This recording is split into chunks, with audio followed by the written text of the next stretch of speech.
Afternoon, gentlemen. Good afternoon. Good afternoon. Just to make sure that I've got the right people. We have got Festus Mutsabi Yes. and we have got Papi Mbese. Yes, sir. Okay. Well, we'll just go through the formalities. Advocate Nele is going to swear you in, and then are we all there? Yeah. And then Lloyd Abrams. Mr. Lloyd Abrams is going to take you through the paces. Recording in progress. We are now at 14:45. 14:44 actually. Yes. Advocate Nele. Thank you, Chair. Afternoon, Mr. Mutsabi. Afternoon, Mr. Mutsabi. Afternoon, and how are you? Afternoon. No, I'm well, thanks. I'll start with you. I wanted to know whether you'll take an oath or are you going to affirm? The oath is fine. No problem. Mr. Festus Mutsabi, do you swear that the evidence you're about to give today is the truth, the whole truth, and nothing but the truth? If that is so, please raise your right hand and say, "So help me God." So help me God. Thank you very much. You've now been sworn in, Mr. Mutsabi, as a participant in the SJN hearings. Mr. Mbese, good afternoon. Good afternoon, ma'am. Are you going to take an oath or are you going to affirm? I'll take an oath. No problem then. Mr. Papi Mbese, do you swear that the evidence you're about to give today is the truth, the whole truth, and nothing but the truth? If that is so, please raise your right hand and say, "So help me God." So help me God. Thank you very much. Mr. Mbese, you've now been sworn in as a participant in the SJN hearings. Thank you. Yeah. Yes, Mr. Thank you, Chair. Gentlemen, good afternoon.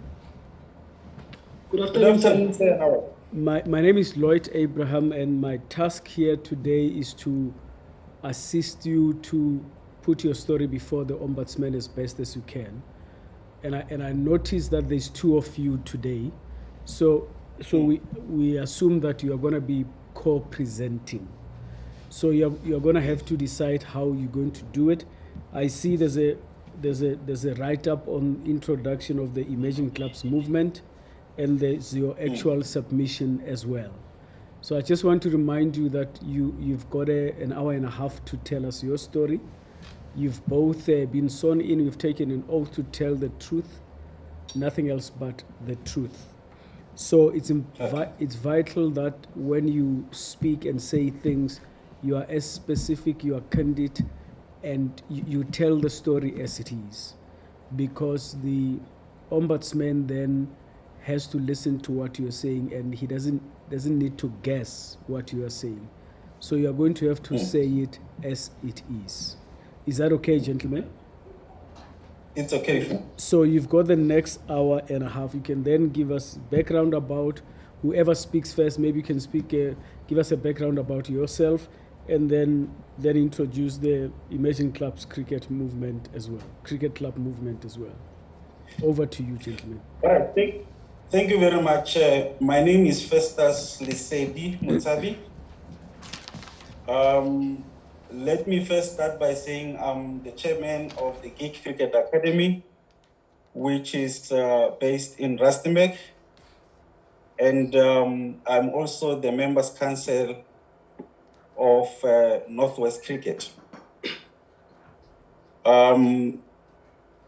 I hereby representing also the Northwest Emerging Cricket Clubs movement, which is made up of 10 clubs in the Northwest Province that felt that they need to speak with one voice after what we have been experiencing as the disadvantaged communities in the Northwest Province. So we decided that we are going to speak with one voice, and for that to happen, we need to actually, as clubs, form a movement that we're going to speak through it to ensure that whatever challenges that we have are not individualized like it has been throughout the years. When you raise the issue, it becomes then individualized, it becomes your issue, it doesn't become an issue that needs to be addressed. So we find it very important that we form a movement that will definitely address issues in the province, the challenges that we have as cricket clubs, especially the emerging cricket clubs in the Northwest, because indeed we have a lot of challenges. What we will be looking at in terms of presentation, I think the parts that will be there is the players' treatment that we have in this, and then we will also be touching base on the administration, which includes the Members' Council and the board decisions in the Northwest Cricket. Those are the things that we'll be looking at today. Thank you very much. Yes, Mr. Chair, my name is Papi Mbese, but my original name is Kagum Buiselo Mbese, but I'm known as Papi. Then I was born and bred here in Nikacheng in Potchefstroom. I've been around in cricket for the past 30 to 31 years. I've been involved in this game. I played cricket since the age in the 1980s, well, when it was still called the Baker's Mini Cricket during the tenure of Mr. Ali Baha. That's when I started playing cricket in the 1980s. I was introduced to cricket by a teacher goes by the name of Mr. Richard Tito. That's when I started playing cricket. Then I fell in love with the game. Then I started playing cricket. Then at a later stage, I stopped playing. Then I became an umpire. And then I became a coach as well. And I did a lot of coaching around in the province and then in my township. That's my introduction for so far. Thank you. So who's going to go first? Okay, we can continue now. Yes, sir. Yes, like I said, we will be looking at various administrative issues, and then the players' issues, as well as the board and the Members' Council. Let me start with the clubs that are in the Northwest Province, where we have various clubs. We have Northwest Province is actually having 4 districts. In terms of geopolitical alignment, it's aligned with 4 districts, and we have clubs in various districts of this province. And for many years, we have had clubs in only one or two districts, which is the Port side and the Klerksdorp area. That's only where we used to have a lot of clubs, and even now, as you speak right now, we've got majority of the clubs that are affiliated in the Northwest are from that particular area of Port and Klerksdorp district. So we have clubs that are now emerging in various sides of the province, and in majority they are the black communities that are forming clubs in various locations and communities. And there are challenges that are very serious challenges, which associated to facilities, associated to support, funding, and all those things that you will find that you will need actually to eventually play cricket. Then it takes us to how now this movement came in. We have been asking ourselves a lot of questions as to when will we get a place where we realize that players of color are actually as good as all other players in the province. So because they now treated very differently. And we ask ourselves questions as to when will we come to realization that players of color also have dreams and aspirations to become allied cricket players, to play for professional cricket, and even to play for the country.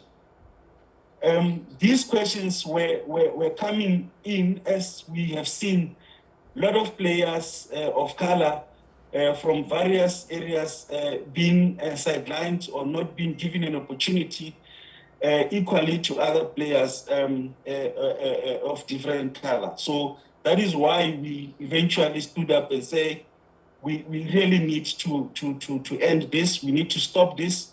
We need to make sure that each and every player in this province is treated fairly and equally. For instance, I would look at issues where the player, let's say, for instance, when players get opportunities, and when you look at their contracts, you find that the other player is given a bigger amount and the other one is given. For instance, if the players, all players, for instance, they are all equal on level C, all of them, and they should be getting, for instance, 10,000 each, you will find that a white player will now get 10,000 rand, but a black player will get a 3,000 rand, for instance, which discriminates players with their own talent that they have. And if you look at the talent, if you look at the experience of those particular players, you'll find that indeed the talent might be equal, or even sometimes the black player might have more experience than the white one. I will expand more when we go through that. So what we're saying when a black player speaks or talks about racism, he's labeled as a hard to manage player. So in that, no, you cannot get this guy in the team because he's very hard to manage, because he speaks out. So if you want to be successful as a player and you are black, all you need to do is to keep quiet. Whatever is happening, even if you see that this thing is wrong, you must just keep quiet and leave it as it is. And those are very same issues that made us to be where we are today as the province. If you look at transformation in the Northwest Province, it doesn't exist. You always see transformation written or spoken about, nicely so, everywhere in the media, in television, everywhere in the boardrooms. There is a lot about what people are saying about transformation, that we are transforming. But when you look at what is happening on the ground floor, there is no transformation at all. We hear it and we see it only on the media. And I can say we stood up and say we need to see this transformation coming up, and that is why we saw it very important that we come here and share our experiences with the Ombudsman. So we really want to put these things so that they can have a great exposure out there. I want to say, in terms of Northwest cricket, we had some great people of color but once again, lack of respect have caused this havoc in the offices where there is no respect, and then other staff members who were in the offices had to resign because of how they were treated and how everything, how they experience the treatment in the offices. So we will look at, like for instance, since 2017 when the former CEO left, Henry Stradom, we had senior administrators who were running the offices with the acting CEOs, because when the Henry Stradom left, we never had a CEO appointed immediately. It took some time. So they were the president decided to appoint the acting CEOs who had been working with all these people in the offices.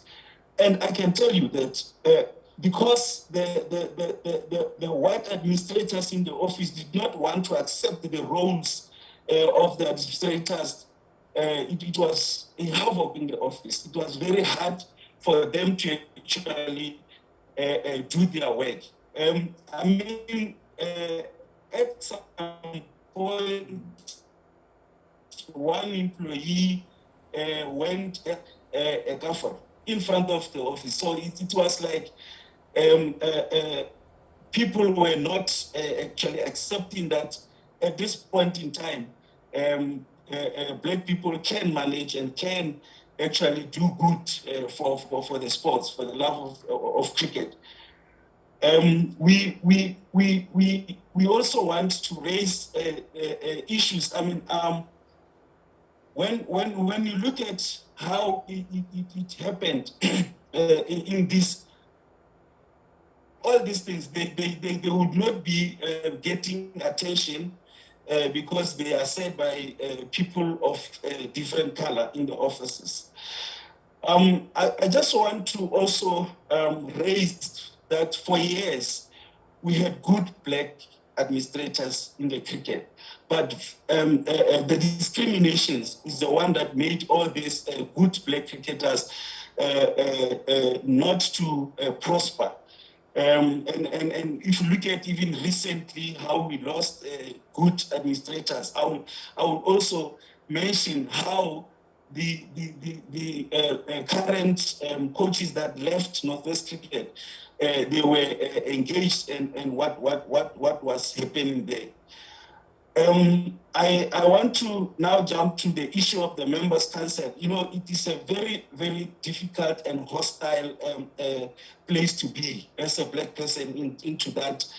And I can tell you, our members' council includes, for us, I think it was for clubs, it was only 2 clubs of color who are participating in that members' council. Individually, I experienced a lot that I was not happy about. I was not aspiring to experience, because my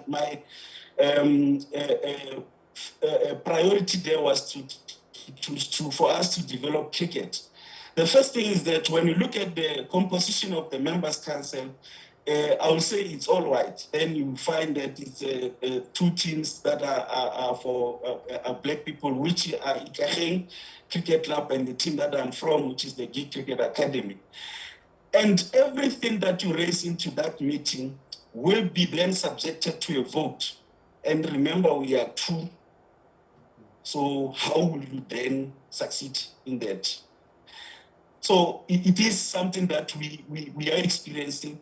Even things that they don't need to be voted. I mean, you have members, council members, who doesn't know the MOI, how we operate, how we do things. They don't know.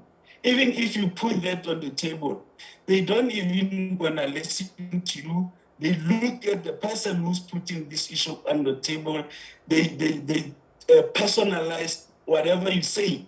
It's not the issue of Northwest Cricket clubs. It's your issue as a club alone. And this is what actually we are going through in that particular members' council. I remember some point last year, one club members' council, one representative of the members' council said to me, when I was asking them simple question as to why are we having a members' council? Why are we not having a report that was done by CSA, which is a well-known report of the Deloitte report, to be given to the members' council? Because at the time when this report was requested, or forensic report was requested by the previous board to be done, we were all there. And we were asking, because this was a report that was requested by us in the Northwest Cricket with the board as the members' council, the joint board and members' council, where we requested this report to be done. When I was asking in that meeting, why are we not accessing that report? Why are we not getting that report? I was told that I must leave things and the people that knows better about cricket will deal with it.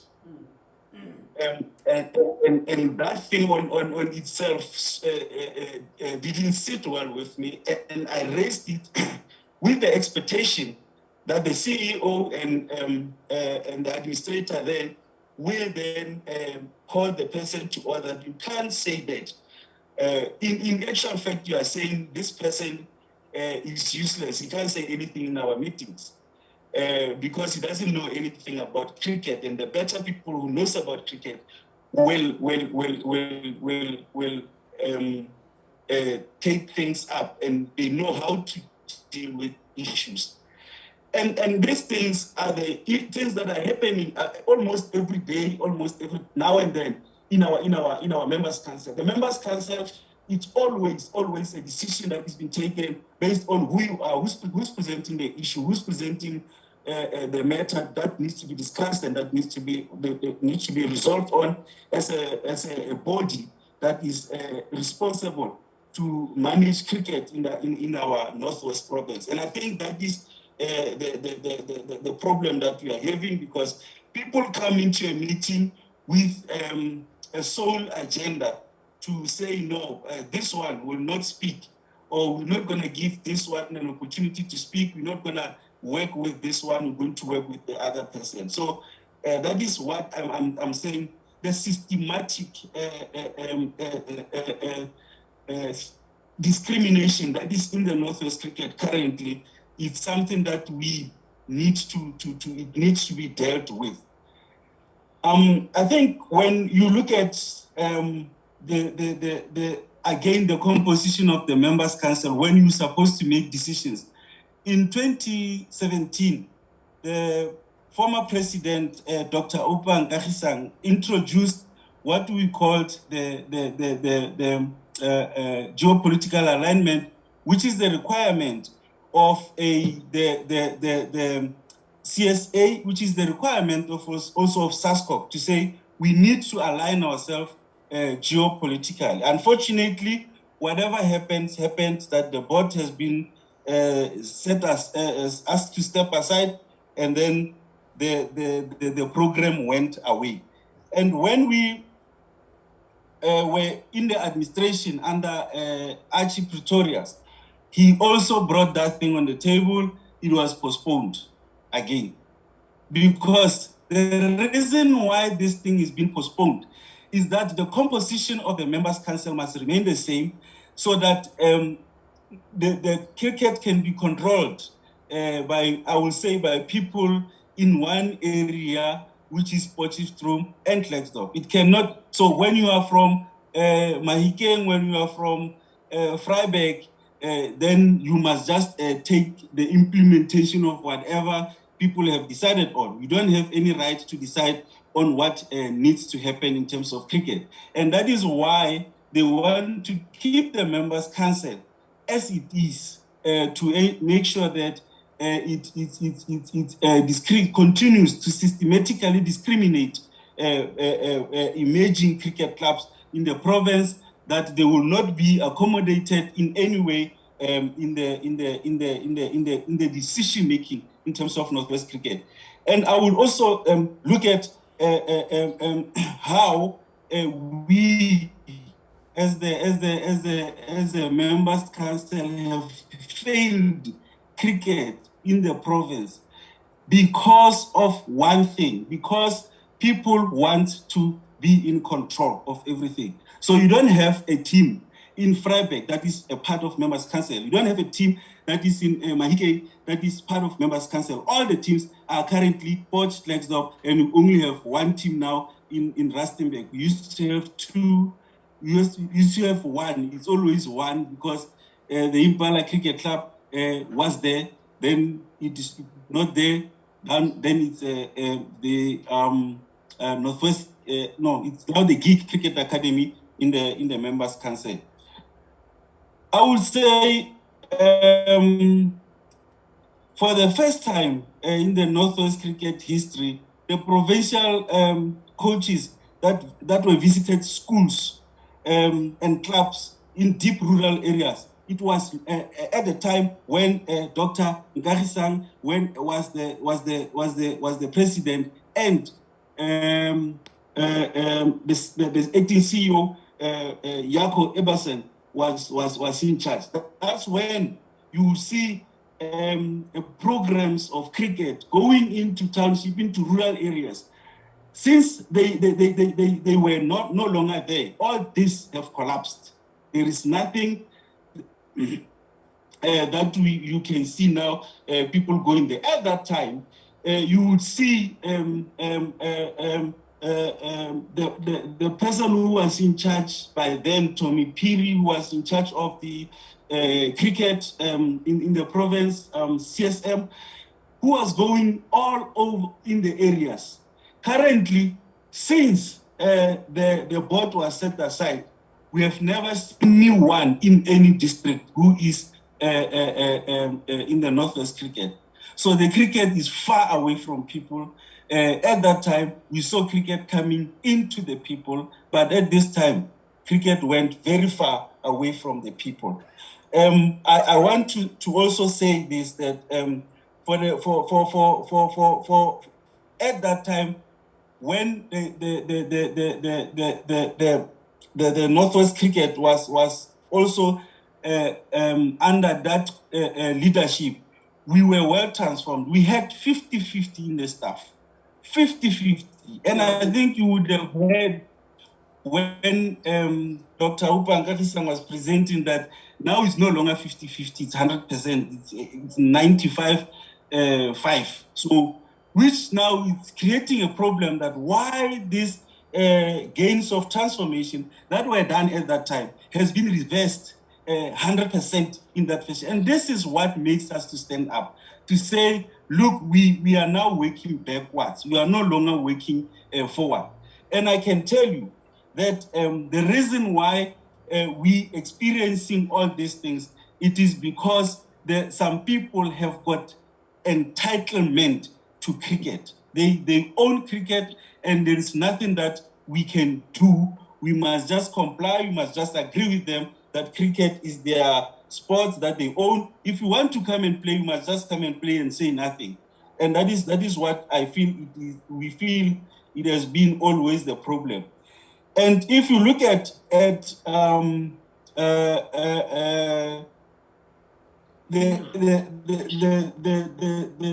issues again in terms of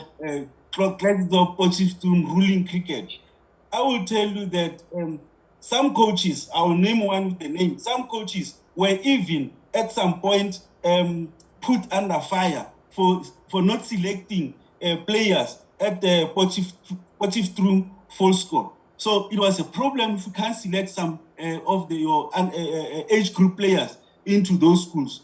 Because, why? Because the same people that are systematically discriminating us, their kids are there.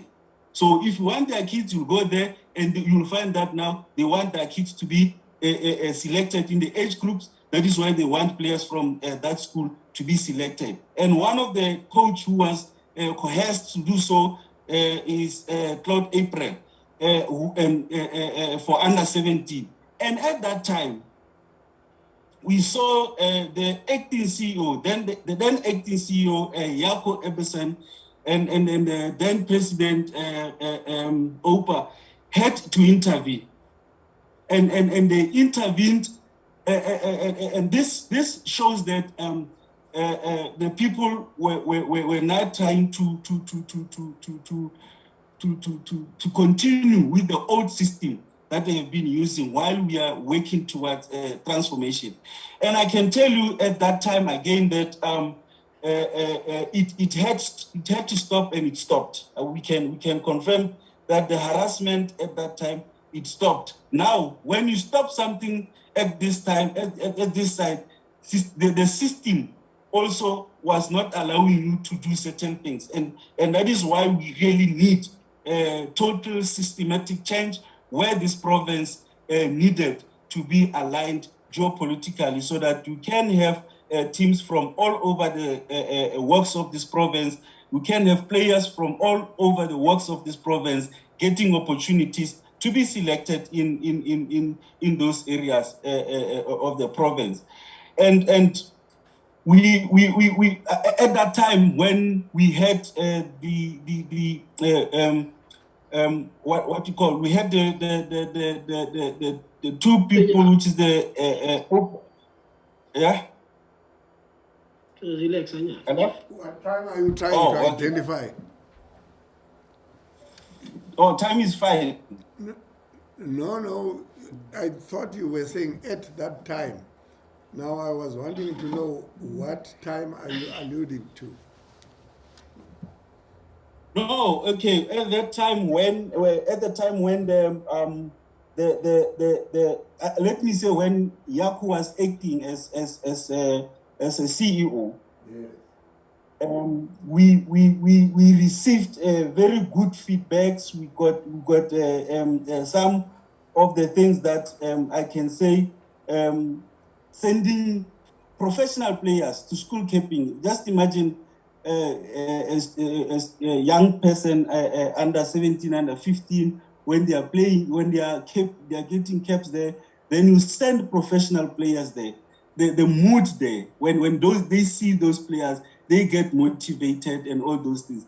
It is only at that time when we saw this happening, and we wish that it could have continued. And it did not only benefit the players who are in Potchefstroom, it benefited all the players within the province. We also saw that as a part, it was integral part of what was called the Vision 2022. There was a plan. Later on, I said, we don't have vision currently, we don't have plan, we don't know where we're going, we don't know where we are, we are just lost. But at that time, we had a Vision 2020 plan that actually encompasses all these other things that we're going to make sure that the cricket in the province is going to be developed. We are going to see transformation happening, but all those gains has been reversed. So I would say the suspension of the board reversed everything that was going well with our cricket in the Northwest Province. And the saddest part is when now the coaches had to leave Northwest cricket, but because the conducive environment is not there for them, and they cannot stay there because they were not getting opportunities. Just imagine if I will make a typical example where the coach who was the assistant coach of the senior Northwest Dragons, who was the assistant coach of the Northwest Dragons, was appointed to be the assistant coach of Andries Heisman, who was the school coach in the under 90. So they appointed Andries Heisman as a head coach of under 90, and you have the person who's assistant coach at the senior team in the province to assist this one. And I feel like it's because from my take, from how I view it, is that it is because he wasn't white enough to be the under-19 coach. And I want coach you're to talking also about? raise the issue of Mr. Mutsabi? Mr. Yes. Mutsabi, who is the coach you're talking about? Who was appointed? Okay, the coach who was appointed to assist Andres Heisman is Jimmy Kamadi. Jimmy Kamadi. Yes, and then I also want to say at that time the acting CEO had to also ask him to make sure that he participate in all under-19 activities. And when he responded, he said, no, he's not going to participate in all under-19 activities. He will only go to the under-19 week, but he's not going to be participating in other matches of the under-19, including the practices.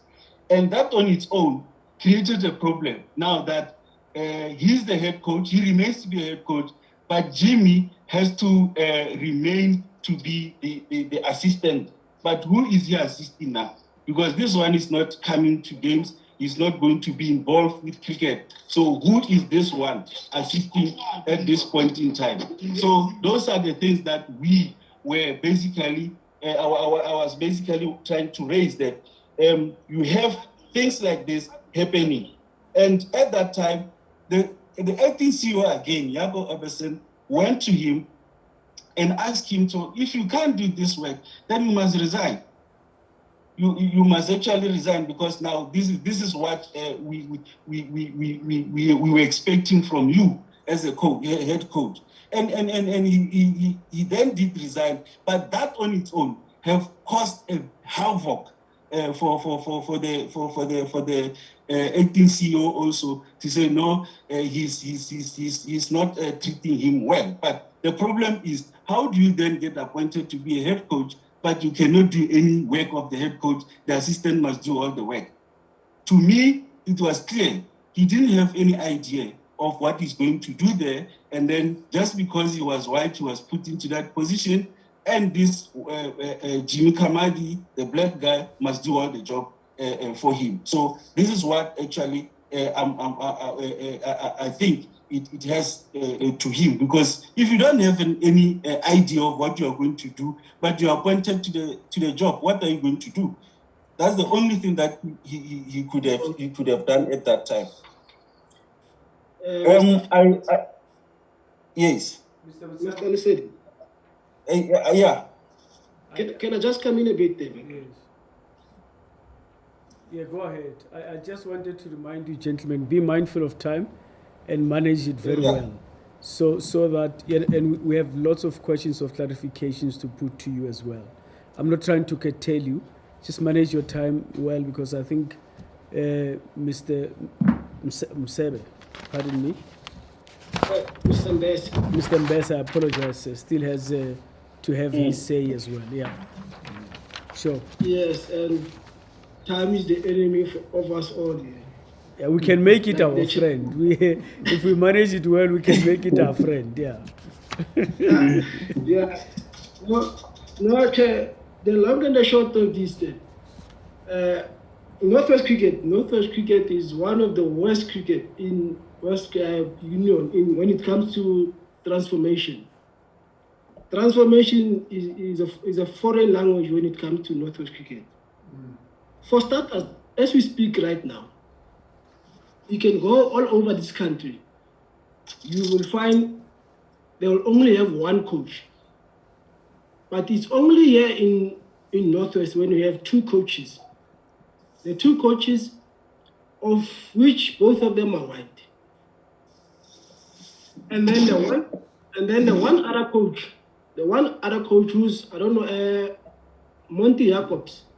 Monty Jacobs has been a coach for Northwest Dragons since 20 years ago, I'm sure. But nobody knows his contract. Nobody knows the content of his contract. Monty Jacobs, he's a head coach of the Dragons. And Jimmy Khamari, the one that left to Gauteng, was his assistant coach. Ever since I was in the Northwest Cricket setup, I've never seen Monty Jacobs doing the drills. It always has been Jimmy Khamadi. And when you check all the advertisement posts that were advertised, they say a coach must have level 3 and must have played professional cricket or first-class cricket, as they say. But if you check Monty Jacobs, he's never played first-class cricket, but he's a head coach. Jimmy Khamari was an assistant coach with level 3 who has played first-class cricket. But because Jimmy is black, Jimmy will not get the job of a head coach. Fast forward now, today as we speak, there's a player there by the name of Johannes Diseko. Johannes Diseko has played cricket for a long time for Northwest Cricket.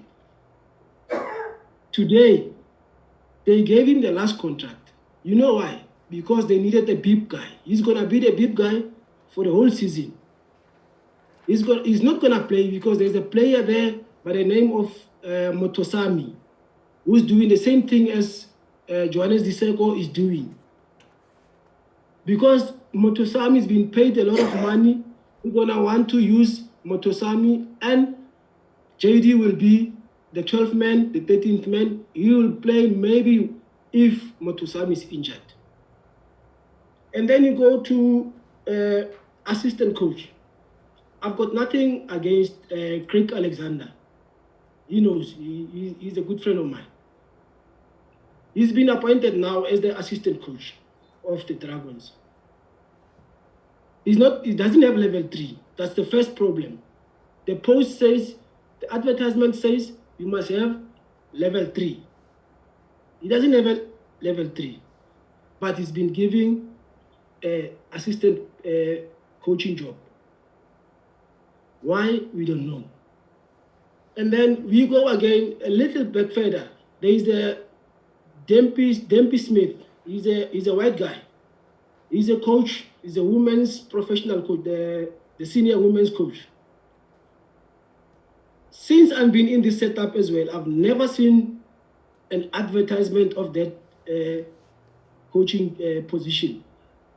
But it was filled by Dempy Smith.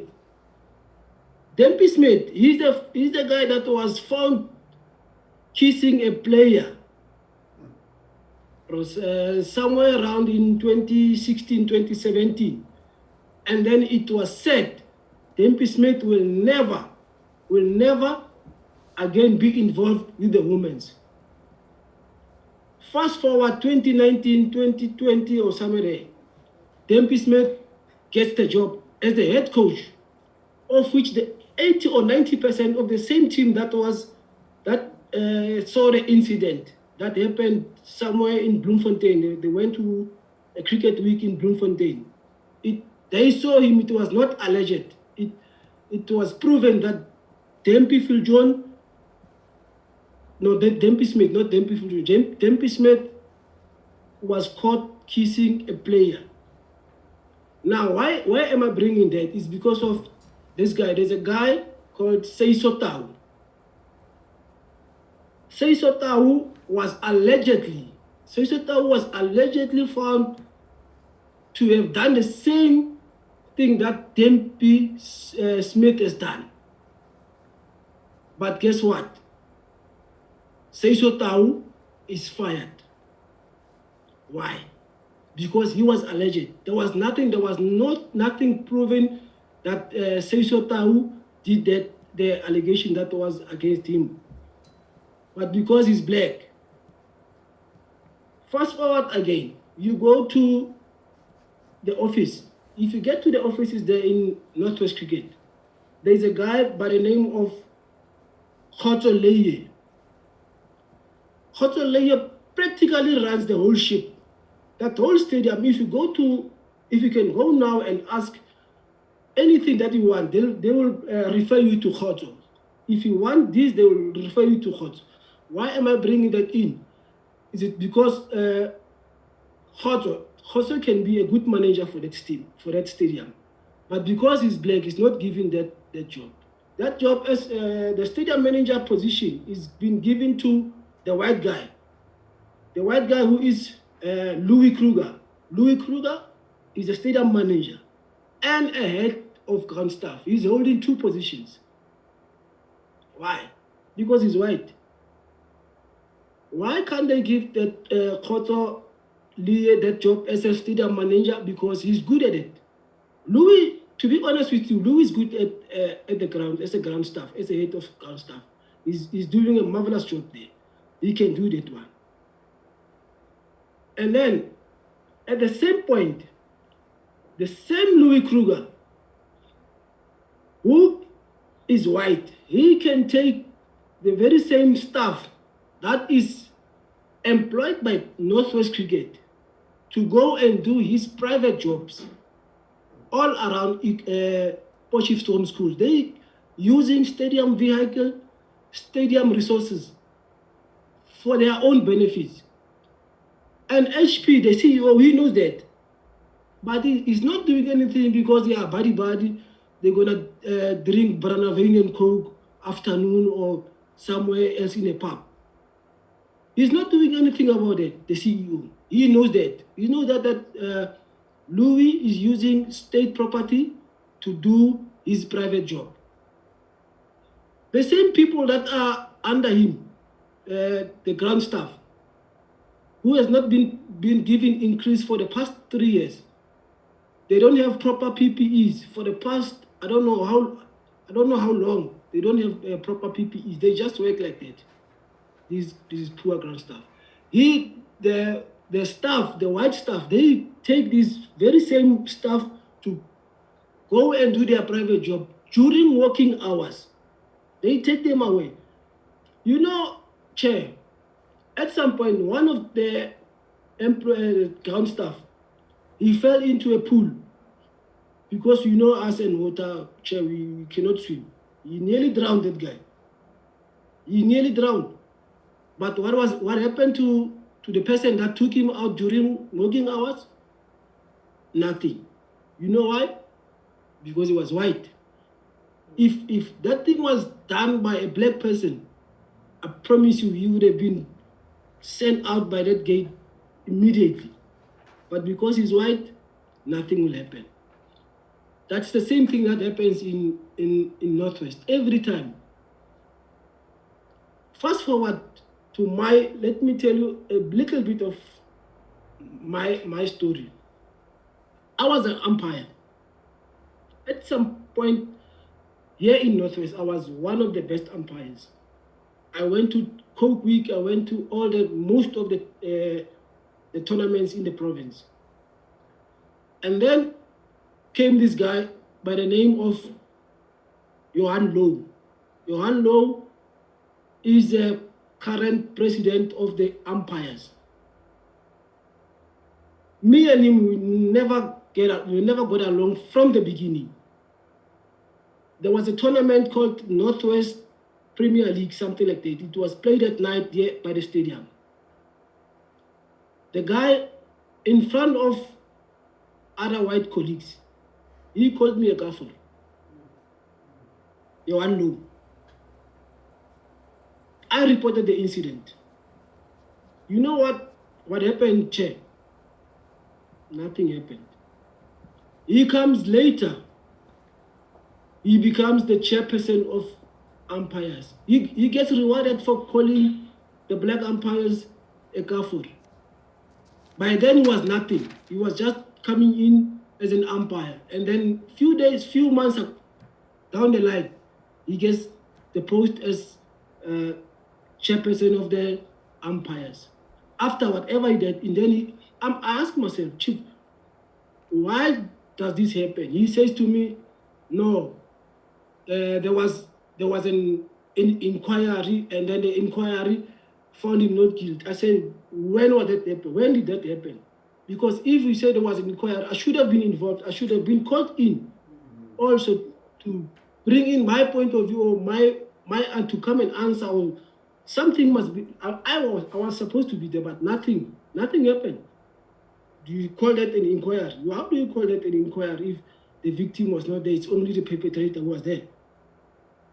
That's why I'm saying in Northwest, you get rewarded for being a racist. That setup there it's racist, Mr. Chair. For example, the director of coaches, which is the coaches manager now, Jacobians. You know, Jacobians, what he did to Seiso Tau, it's uncalled for. What he said to Seiso Tau, they forced Seiso Tau to resign because of the incident they allegedly that he did. They forced him to resign. He told Seiso Tau, the best thing you can do for yourself is to resign because your brother, Tommy Piri, resigned. So the best thing you do, you must do what your brother did. That's why I'm saying that place, it's not conducive for transformation. Transformation, it will never happen in Northwest cricket. You go a little further away in the same offices, Mr. Chair. There is a guy there who's doing business with Northwest cricket. He's a caterer by the name of Stephen. Stephen is using stadium property. Stephen who? Stephen who? What's I just forgot his okay. Stephen's, I forgot his name, but I'll get for you now. Okay. I'll just get for you now. Yeah. He's a caterer there by that stadium. He's using stadium property. I don't know if he's paying rent for that, but because of he's a white person, he's been given exclusive usage of the whole stadium. You see, because now what I'm trying to say now to us is there are people who can cater, but because he's white, these first-class games, T20 games, 4-day games, even the mini cricket games, all the games that are happening in Northwest, the contract is given to Stephen because he's white. No black people should cook for the white teams. Why? Is it because transformation in Northwest is a foreign language? And then you fast forward just two years ago, when they fired, I think it's 2 years ago, when they fired Seiso Tau for no reason. Because the children, the women's team that Seiso was representing was not playing in Poch. There were girls that they slept at Dene Park. There is a place there just over the street from Northwest Cricket Ground. It's called Dene Park. Seiso was not supposed to be there at all. The person who was supposed to be there was the coaches of the same ladies team that was supposed to be playing somewhere in Joburg, and then they slept over at Dene Park. Because the coaches were white, they could not go and sleep at Dene Park. Dene Park is not nice, Mr. Chair. So the white coaches will never go and sleep at Dene Park. So what they did, they went and slept at their houses, and then they called the black guy. Seiso Tau come and look after the kids. And then as he come and he looks after the kids, now they come back and tell the whole world that Seiso was harassing the very same kids that he was looking after. And then the very same guy who was supposed to be, who was the head coach of the senior women, Francois van der Merwe, he was not there. He was nowhere to be found on the previous night to go and look for the kids, look after these kids. But when it comes to a hearing, Francois van der Merwe is involved. How is he involved in a hearing whereas he was never in that situation anywhere, anytime? But when it comes to a hearing, Francois van der Merwe is there, and then they come and want to pin this thing on Seiso Tau. Why is that, Mr. Chair? We all asking ourselves. Let me tell you why. Because Seiso Tau He's a great coach. He was one of the best coaches for the women's team. And then Francois van der Merwe was just employed by Namibia. He was leaving Northwest Cricket. You know who was next in line to be the women's coach? That was Seiso Tau. But because he's black, now this director of coaches, Jacobians and Francois van der Merwe, they don't like that. There is no one who can be a head coach if he's black. So what? They must pin him something that will destroy him. They came up, they cooked up all these things. They cooked it up so that Seiso Tau could be fired. They gave him about 20, 30 seconds to resign. He wrote a paper this much, Mr. Chair. I think it was 2 or 3 lines for him to resign. And they told him, Chief, this is the best thing you can do. And then he left. Luckily, he's coaching somewhere else, and then he's one of the great coaches. Northwest doesn't have coaches, doesn't have black coaches, but they are prepared to lose black coaches for what? We don't know. Jimmy Hamadi is the greatest coach. He's one of the black coaches. He's got level 3. He's played first-class cricket. He was assistant of the Dragons. Now he's assisting at Gauteng. What do you think Gauteng saw in Jimmy that Northwest couldn't see in Jimmy Hamadi? Nobody knows. But because he's black, he could not get opportunities. What does that say about transformation in the Northwest cricket? You see.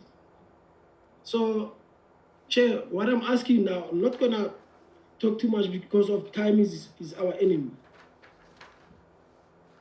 Let's look at the transformation policies in our cricket. If what I'm very, very much asking, Chair, can you just go to Northwest Cricket now? Look at the player contract.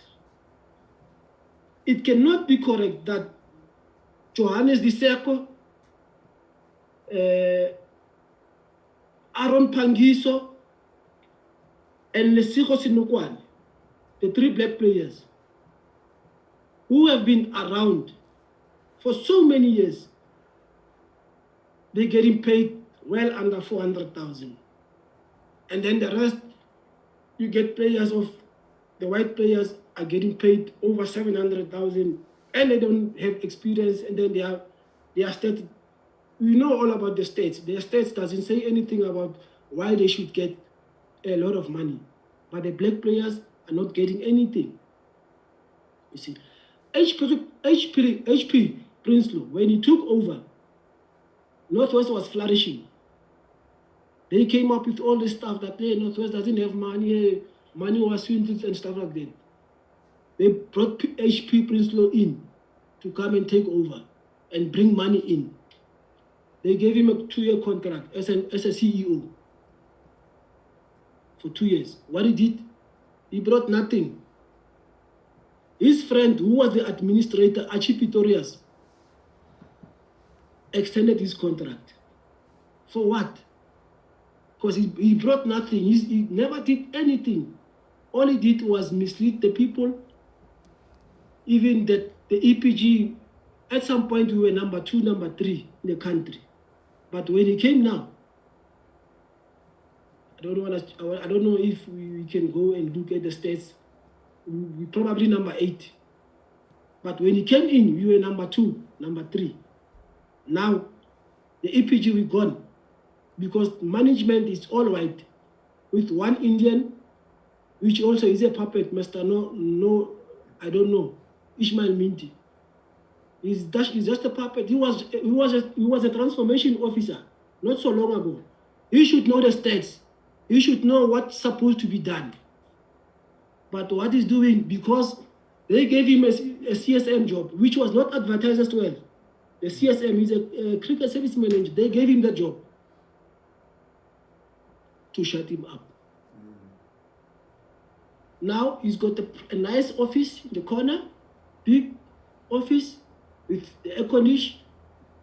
He's quiet. You forgot he was a transformation officer He knows the stats, how many blacks, how many whites, and all of stuff. Okay. Now, fast forward again. The very same Ismail Minty, they know there is a club in Ikageng. It's called Ikageng Cricket Club. They know exactly that Ikageng Cricket Club, I mean, it's one of the best clubs, the black clubs in Northwest, if not the best. Now, they don't have stadium or cricket ground to play their games. How can that be correct after 27 years? They have nothing. They play their home games away. How do you play your home games away? They don't have grounds. They don't have anything, because Ismail Minty, who knew very well that they don't have facilities, they go to the the council. They take the money there under the false pretense. They say, no, this is for Ikageng, this is for, that stadium is called, by the way, that stadium, it was called Sean Pollock. There's a ground there, it was called Sean Pollock. It's nothing now. Now it's dilapidated. It's a crime area now. That place was called Sean Pollock. They take money from the council, bring it in by the stadium, and use it for their own purpose, not for the purpose they wanted it. Now there's nothing. And then they expect players of color to excel. How do you excel as player of color when you know you don't have any, you've got nothing? If you want to be a great player, they must take you out from your comfort zone to a school in town. Jemutran Prat. You don't know anything about Africans. Jemutran Prat there in town. How would you perform if your comfort zone, you have been taken out of your comfort zone? And then the next thing what they do, they pick 1 or 2 players of color. You know why? Just to reach their transformation quotas. They don't even play them. Their best club, Potchefstroom University, Northwest University, Peke, is one of the best in the country. They can't even field 2 players of color, 2 black players on the field of play. They can't. Because we know why. Their coach is the head of selectors, Conrad Diswart. Head of selectors for Northwest is the head coach of Northwest University, of which the very same Northwest University, all their players, they are playing for Dragons. At some point, I think Northwest University, their players they had 9 or 10 players in the same side, in the Northwest Dragons, coming from PEC. I can assure you now, Monty Jacobs, Conrad Diswart, HP, they don't know where is Ikageng, but it's just 10 kilometers away. Is Ikageng Cricket. It's just 10 kilometers away from where the Northwest Cricket is situated. HP is coming in, took over, he flies to England. Guess who paid for his trip? Northwest Cricket. They said, the very same Northwest Cricket that they said they don't have money.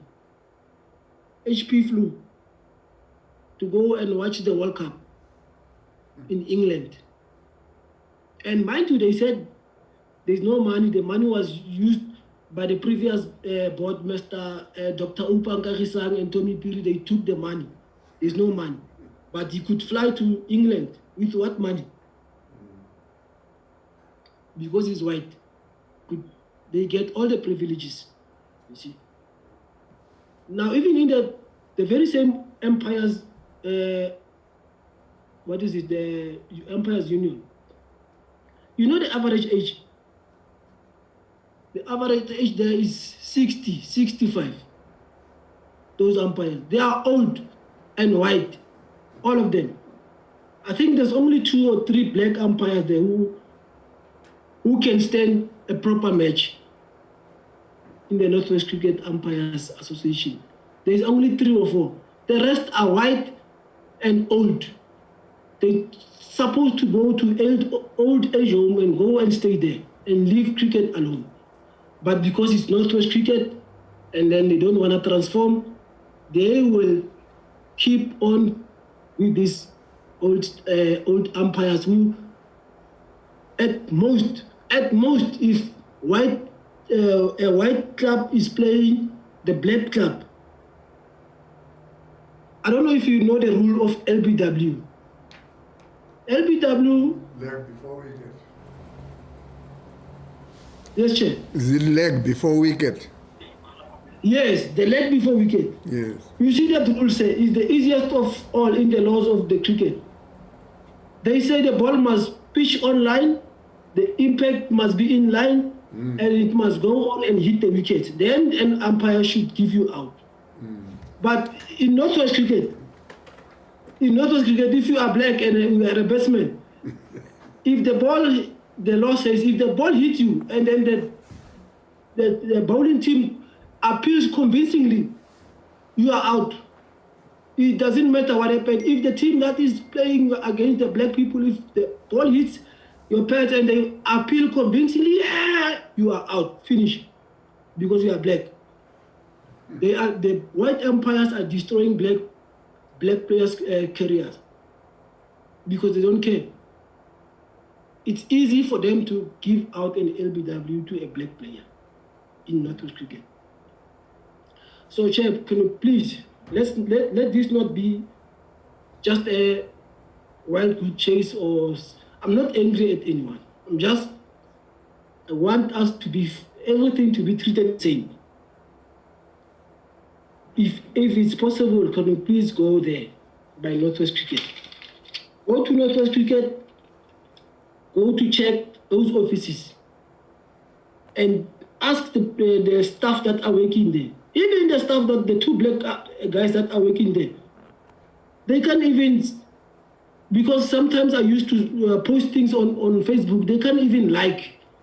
If they like something, they will be called in for hearing. Why did you like what Papi Mbese said on Facebook? Why did you like, or why did you laugh? Why? Because Papi Mbese is talking something, he's talking rubbish about Northwest Cricket. Mr. Mbese? Yes, ma'am. Dr. Opa Nkagiseng came to address us on Wednesday.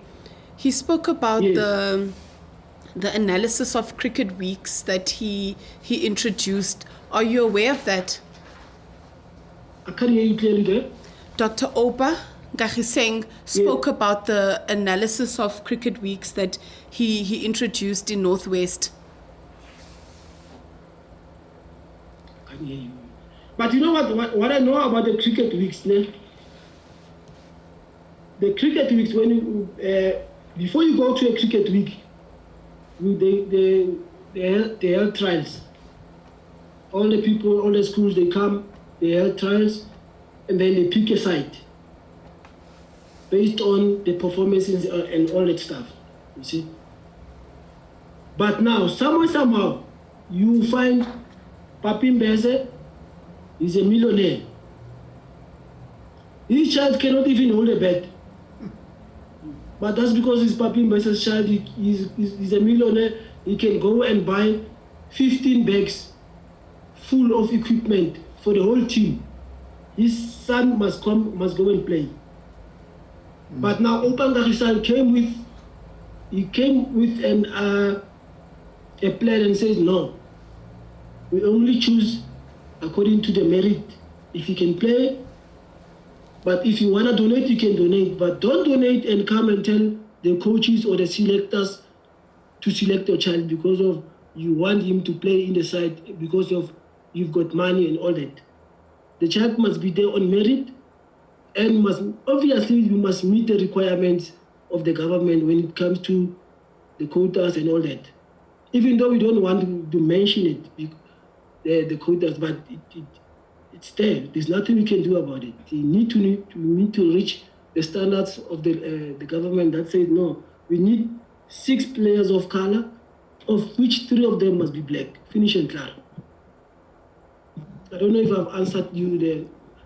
Can you put that question again? Okay, no problem. You have partly answered it. So I'll just read out just a short paragraph from Dr. Opa's submission, which he made 2 days ago.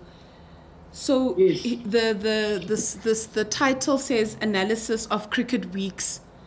I think I further irritated when we used to have the analysis of all national week teams in January of each year. This meant we would be able to assess quality of opportunities.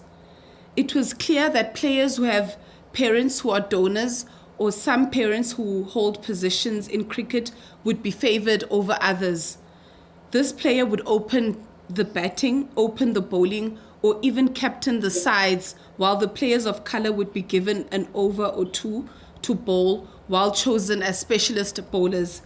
He then concludes by saying, this exercise, which he introduced, exposed a lot of maleficence that I requested Hendrik de Vos to look after high performance and visit all weeks to give an independent and objective report to be able to identify areas of improvement. Now that he was not in the inner circle, he was retrenched. Yeah, so that was his submission on the cricket weeks. Yes, you know what? He's right there.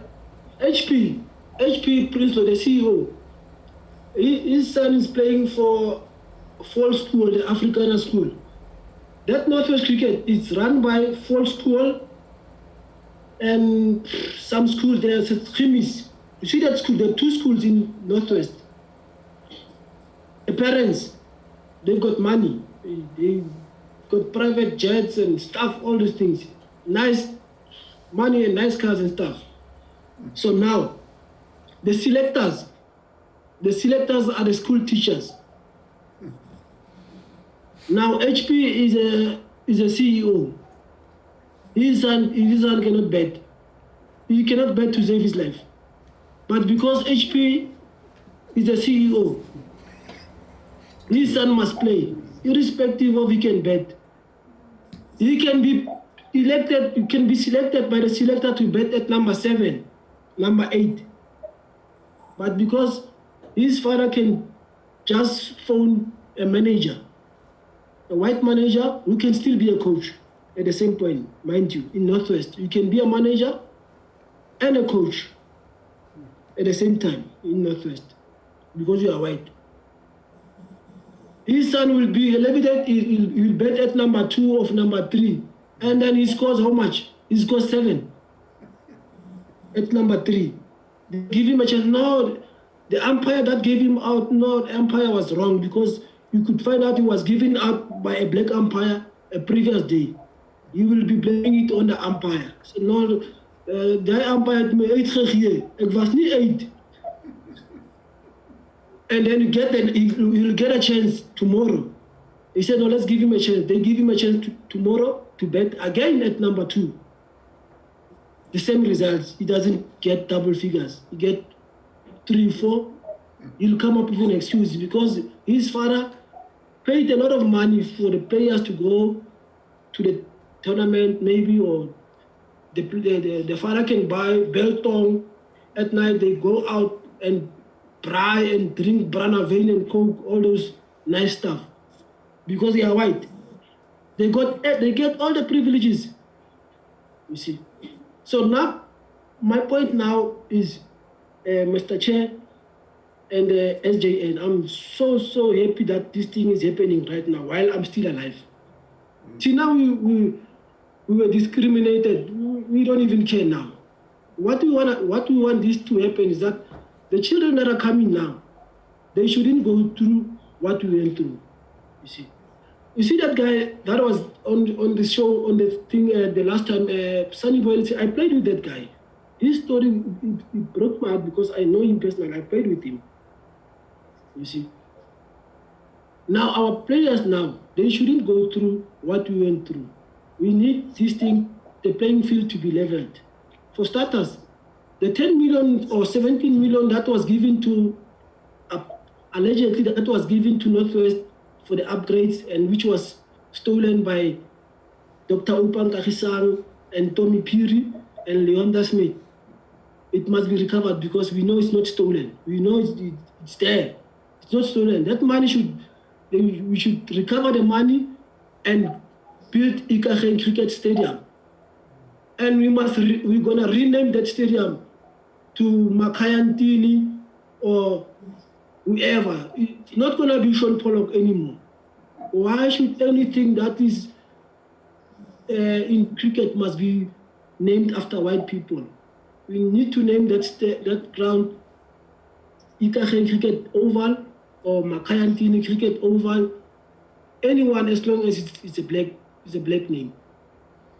Bobby, when you talk about the, can I come in there? When you talk about building of the cricket stadium, I think there is a missing information that was not captured. Can you hear me? Yes. Oh, all right. There is a missing information that was not captured. I said later on that there is no cricket team that is playing Premier League in Mafikeng. And this is precisely because there are no facilities in that Mafikeng area. And we know that Northwest Cricket in 2011, 2012, it was allocated 1.5 million for a proper cricket facilities in that area of Mafikeng. And because in that area of Mafikeng, it wasn't going to benefit black kids, white kids. It was majority black people in that area of Mafikeng. This stadium was not built. And it has been requested, and the inquiries, and there's nothing that happened. It is to my surprise today that the 10 million that was put to upgrade the stadium in Potchefstroom, that of course, Papi is correct, that the money was never stolen. It was used for other things rather than the stadium building at some point by the then CEO. People were alleged to have stolen the money. But at this point in time, because during 2011 and 2012, Archie Pretorius was the president, and the CEO was also white. Jack Ford was the CEO. They misplaced that money, 1.5 million. That was supposed to build a stadium in Mafikeng. And nothing has happened. There is nothing that is happening. And we like it's normal. It's normal. There is no one who knows what happened with that money and why the stadium was not built in Mafikeng. We've got teams in that area. I can think of Ituseng Eagles in the area of Ituseng area next to Mafikeng. We've got teams in Mafikeng that are using facilities of the schools.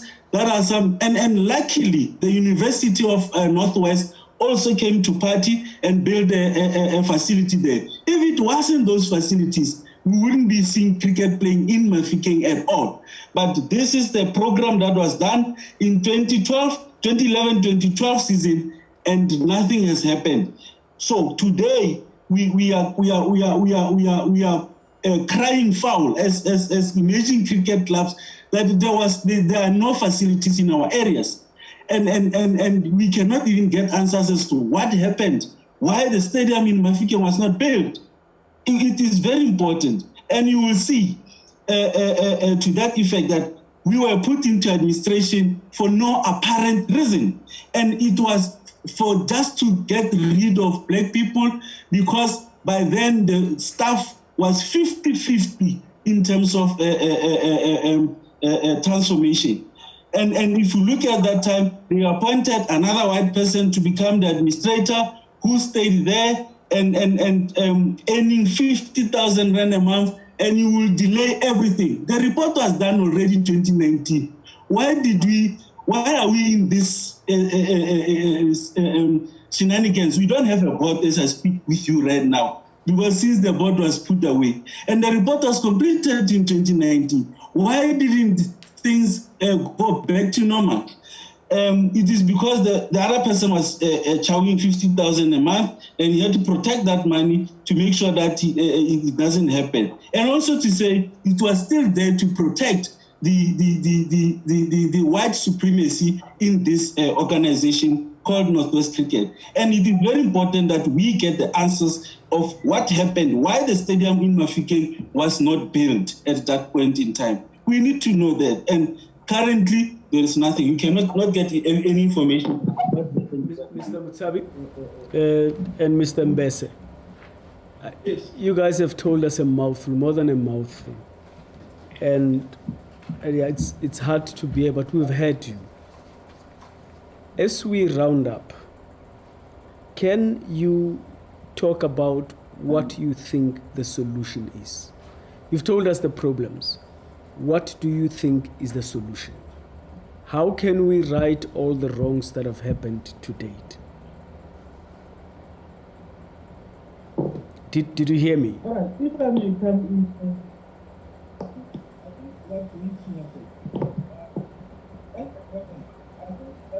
We're struggling to hear you. We can't hear him. Can I get in there? Chair? Yes. Maybe you go ahead and then he'll join later. Yes, because what I'm saying now as the solution, we go back to Northwest Cricket and check all the qualifications of all the staff members, and then we bring in the people with the right qualifications. Whoever is qualified for the position must be given the right position with the proper post being advertised and the people given the right jobs with the right qualifications. Like, for example, CEO, when they advertise the CEO qualifications, they must meet the requirement. The coach qualification, if he doesn't reach the qualification, he must be, the coach, if doesn't have the right qualification, we must get rid of him, get the one with the right qualifications. So as players, if he doesn't qualify as a player, as a batsman, we must get somebody else who can do the right job. Mr. Musabe, okay, thanks, Papi. I think, am I audible now? Yes, you are. Yeah, we can. Okay, thank you very much. I think what needs to happen, we are actually going to the AGM, the annual general meeting, where we need to elect the board. The first thing that needs to happen is that we need to ensure that before we get into that AGM, we align geopolitically, so that all the districts now start to control cricket, unlike individual controlling cricket in the province. Now the district must start to control cricket, and you will see that every district will represent its own interest that they do well cricket. So we need to align geopolitically. After aligning geopolitically, we need now to get to the AGM, elect the board. That will be representing the demographics of this province. That will be a well-transformed board that needs to be elected. And the other thing that we need to see, I think there is a lot of pain in Northwest Cricket. There is a lot of pain. If we can have something like a boss barrage to heal everyone, and people must come forward, people must speak, we must engage with each other, we must build a Northwest Cricket that we always dreamt of non-racial, of all opportunities given to everyone at the time. So we need to get to that point. What are the prospects of that happening? Do you think those who are in privilege now would willingly get to an indaba of that nature when they are the recipients of privilege And when they would even feel that they are not compelled, nothing is going to happen to them.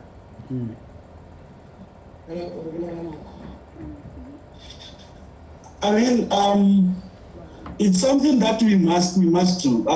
Whether or not some people feel otherwise, whether or not some people feel they have been benefiting, I think that is what I'm saying. We need to come together. We need to sit around the table, all of us, black, white, Indian, coloreds, and actually fix ourselves. Because something like this social justice, this nation building thing, we need it in the province, like for Northwest Province, to sit around and talk about what happened and how we are going to actually move going forward.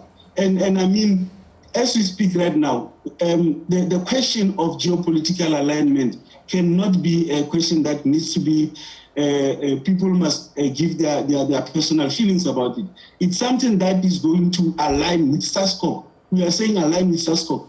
There's nothing wrong there. It's not our thing that we want to be in control. We're saying align with SASCO. We're saying align with what Cricket South Africa would have presented before. Yes. And indeed, we are going to get a very, very serious challenge to get to that. It's not going to be an easy ride. It's going to be a very difficult challenge, like we had many other difficulties in other things, in other issues. Mr. Ntsebeza, do you have anything to add? I've got a lot, Chair, but like you said, time is the enemy of us all. What I'm going to say is about this union. If it's possible, why don't they bring back the previous board? And then the previous board would hand over. And then the new board take over the running of cricket in Northwest. Because right now, there's nothing that is happening. We only have the mastermind, the alpha and omega of cricket, which is Archie Pretorius, who is, I don't know, he's the savior of cricket South Africa, because they push him back. I fought against that guy. I fought about his involvement in Northwest cricket, but they keep bringing him back. Even Cricket South Africa is bringing him back to us. We don't know why, because his cabal is strong in Cricket South Africa or something. But our request as the emerging union, we say, what if the previous board can be brought back and then take over the running up until we have the new board that will take over the running of Northwest cricket. Because now we don't know if we are going forward or we are going backward. We are on the same boat, because we don't have leaders. We don't have leaders because HP is just somebody who stays there and watch YouTube. He's watching maybe now. He's just sitting there. He doesn't do his job, but he's getting paid a lot of money. He must do his job, because now he's sitting there on YouTube he's doing nothing. Maybe I'm not qualified. I could do a better job. You see? So he must just go home and sit there and relax maybe, and Archie Pretorius must take his money and go to settle whatever his studies or whatever you want to do, go and play golf. That's all they do. They go and play golf during the game. The coaches, they live there and play golf and leave all the black players to do the stuff. Like Jimmy Hamadi can do coaching, and then Monty goes and play golf. Now I want to see what's going to happen now, because there's two coaches now, and I don't know if he's going to be writing stuff like the sizes of the players. He's a coach. He's worried about the size, what this one is eating, what this one is drinking, but he's a coach. I want to see what's going to happen, because the guy who was doing his job is gone now. You see, Archie Pretorius must go and retire and go to the retirement house and stay there and leave Northwest to the people who are able to do the job.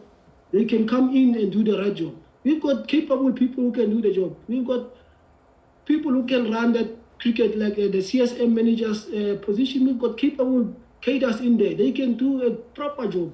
But we've got people like Ishmael Mr. I don't know Minty. He doesn't know nothing. He's just sit there and they got paid now. So maybe he's gone home as we speak now. But he's getting paid now, you see. So what I'm saying now is, I don't know, Mr. Chair and all the other people, can we please allow, they must allow the previous board to come back and run the show. And one last thing, Mr. Chair, can we please, man, send somebody to go and check the staff salaries, the ground staff, please. Those people, they're getting paid peanuts, just like me. I used to get paid peanuts there. For umpiring, I got paid 1,000 for umpiring, standing in the sun for 8 hours. Now imagine those guys, when it's raining, there's lightning, then they take players out, say, hey, players is dangerous, then they bring in this stuff, the ground stuff. But they say it's dangerous, but the black stuff, go. But please, just check on their salaries.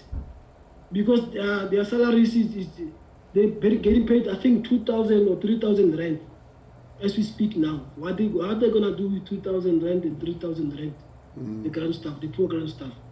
So the administrators, just check on that, please.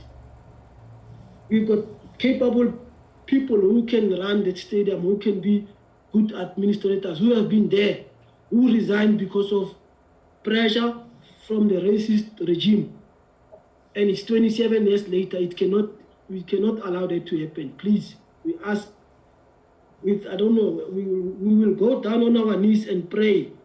Maybe by a year from now on, we need to have scrapped all the racists out of Northwest cricket with immediate effect, actually, not AF, like our president used to say, with immediate effect. And then the coach, Monty Jacobs, we must please, man, look at his contract. I don't know English too much. Just like that coach's contract. I think he has a permanent contract, maybe it expires at 2040 or 2050, somewhere there. Because he's there, he doesn't go anywhere. He must be counted as, like Dr. Upangarisang said, they are part of the furniture as well. You see, if you count the furniture, we must count Monty as well. There's Monty Jacobs, because he's been there for a long while. And then they get paid a lot of, I just wonder, because now there are two, is Monty and Justin. I wonder that those two, where they're gonna get the money to pay them, because they say there's no money for increase of the ground staff, but they've got two coaches and one assistant. It's Mamelodi Sundowns of cricket, that Northwest cricket. You see, they've got two coaches who get paid surely they get paid over $1 million maybe. And then they've got a captain, a white captain as well, who can run the show. I don't know what's going on with this Nicky van der Berg coach, captain. He's the captain, but he's calling the shots. He came from Gauteng, he came back. I think he's a lawyer or something, and then he comes there and called the shot and said, hey, I want the contract with $1 million, and then I want this one, and then I want that one, and I don't want this one. You see, please look at those contracts by fire, by force, please. That's my plea for our next generation, to be equal, like all of them, these white boys, because they can be selected from home, and then he comes and play one game and he goes home, but they get paid a lot of money. There's a huge gap between the black players and the white players. So if we can just make sure that, I know they cannot be level, but at least it must not be a huge gap. You see, and then they must check that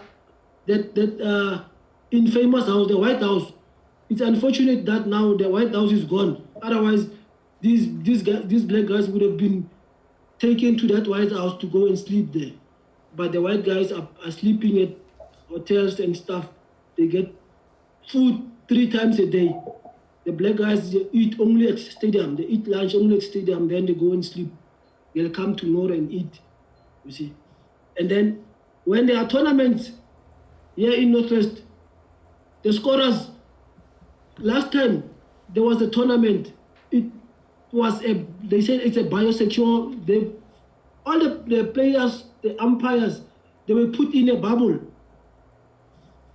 But the scorers, they go home, but they are part of the bubble. How can you be part of the bubble when you go home? They were supposed to be, but because of the scorers are all black, they are Hamba. So you also need to look at that, because scorers are also part of the game. If there are no scorers, there are no stats.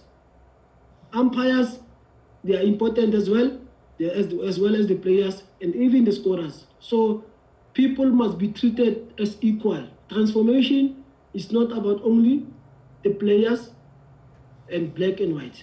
It's all about everyone that is involved in cricket should get fair opportunities. That's all we want, Chair. We need fair opportunities for all of us. And then we must ask them, they must go and recover the Baki, the cricket Baki that was taken away from Northwest. It's there in Namibia. Francois van der Merwe took Northwest cricket Baki. It's gone to Namibia with that Baki. We must bring it back. We want it. Because they took Aaron Pangiso's Baki. And then Aaron Pangiso had to pay 80,000 to buy it back from them. Because Aaron Pangiso was playing for the Dragons. And then when Aaron Pangiso put in great performances, he was chosen to go and play for South Africa. He couldn't play for the Dragons anymore. So now they got angry. They say, yay, Buisa lo Baki Katina. They wanted this Baki. So because he left that Baki, he took out his money. He bought back that. But Francois van der Merwe, the head coach, you will be amazed how much he paid for that double cap. And a brand new double cap, he paid around about 1,000 rand, $1,200. The rest was paid by Northwest Cricket. But now where it is that Baki? The property of Northwest is gone. It's in Namibia. He's using it there. We could be using it to go to the township coachings and stuff. But no, we're sponsoring Namibian cricket with the properties of Northwest Cricket. So please also look at such kind of stuff. Because now we went, it's long overdue. We've been mistreated by the system for years.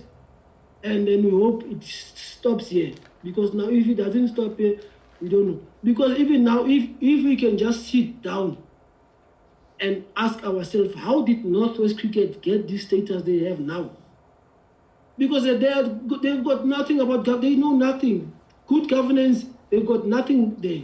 I wonder who paid money to who to get Northwest this status that they have. Because the first thing was they must have good governance, of which they don't. It also about transformation, of which they don't. You see? That's why we decided, okay, why don't we go and play like in the early 60s and 40s there were black leagues and the white leagues. Maybe if it happened like that, maybe it can be better like that. But we don't want that. We just want to be integrated, and then we play the game that we love so much, and then all of us must be treated equally and given fair opportunities, especially when it comes to remuneration as well. We cannot be giving peanuts and others get cherries and stuff like that. If we get peanuts, let's all get peanuts. If they get paid a lot of money, let's all get paid because we're doing the same thing. It cannot be correct that I stand 8 hours in the day, 8 hours in the sun, and then I get 1,000 rand. Somebody stands the very same game, he gets paid 2,500 bucks. It cannot be correct. So we need to look at, and luckily that we've got claim forms. The finance ladies there by the cricket, they've got the claim forms. We must get the claim forms and check the differences of Pete Pompis and Papin Bez. Just check. And then here in Northwest, it's all about the whites. They can go. He can just decide to go now. A white player or white umpire decide to go and work at the mine for 2 years. And then he leaves you here. And then he comes back. The very same person that left you 2 years, he's gonna come and be on top of you, get paid more. But while you were there the whole time, he left. I'm speaking of, there's a guy there by the name of Roderick Ellis. He's an umpire. He left and then he went to Cape Town. Roderick, he came back. Then he took over umpiring. And then now when you go to the meetings, the umpire, they speak Afrikaans the hele dag en na. So some of the players, some of the umpires that we recruited as black umpires, development umpires, they left because each and every time it's Africans. That institute is based only on Africans. So we need to fight such things because it's Africans day and night. So umpires need to transform. Finish and class scorers are transforming because most of them are black, you see. So we hope that this is going to be the same situation with the umpires. Same situation with administrators. Please, Chair, we ask you nicely, we're not fighting with anyone, we're not angry at anyone. All we need is let's us all be treated fairly and equally. Well, I can't improve on that equality note that you are ending your address at. I only have to thank both of you. And as you have just confirmed, time is always the enemy of all of us. This enemy. We could have gone longer than we are doing, but like they say, enough unto the day is the evil thereof. I wish I could change that idiom, English idiom. I don't know why they say it like that. And say, enough unto the day. Not is the evil thereof, but enough unto the day is the work that has been done. And we will take into account your inputs. They have been very helpful and thought-provoking. And indeed, we are going to look into all the problems. When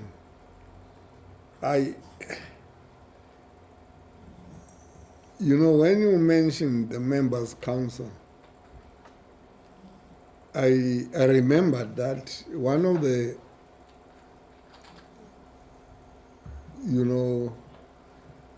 puzzles for me when I first took this job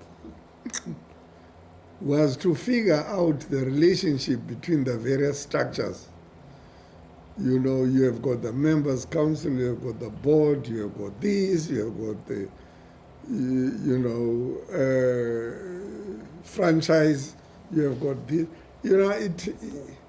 It is something that I'm still trying to come to terms with. And I have not seen members, and I have not heard about Members' Council until you guys mentioned it today. And then I said, oh yeah, by the way. But I'm none the wiser. But it is interesting that we have a structure like the Members' Council and sitting cheek by jowl with the board. And one of the things that you raise is the fact that there are people whose influence is predominant not on the basis of the skills of those whom they would like to see participating in the game of cricket at any level, but simply because they seem to have the influence they have, either because they are wealthy or simply because they are white and wealthy, and therefore determine who is placed at what level in this sporting code called cricket. And maybe when some people who see logic in it come, we will understand.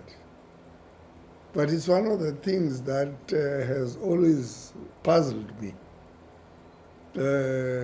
Why and how any activity committed to fairness and transparency and equality and dignity should allow itself to be manipulated on the basis that there are sponsors who use their wealth to get people to positions which they don't deserve on merit. And then we get to be told that no, those who are in the teams are there on merit. Up to this point, it doesn't seem as though merit alone has been the determining factor of who gets where in the hierarchy of those who play or those who manage or those who select and all those who are the selectors of selectors. But it is our task to try and ponder of what the solutions are, because it's not going to be enough for us to simply hear what the problems are. I think the terms of reference, enjoin us to seek to find remedial action. The solutions, what would be the solutions? And but then that's a task that will probably be one in relation to which we can give an opinion when we have had everybody. And between now and the end of August, we are going to hear as many people as we can hear, including those who might come here and justify and say, no.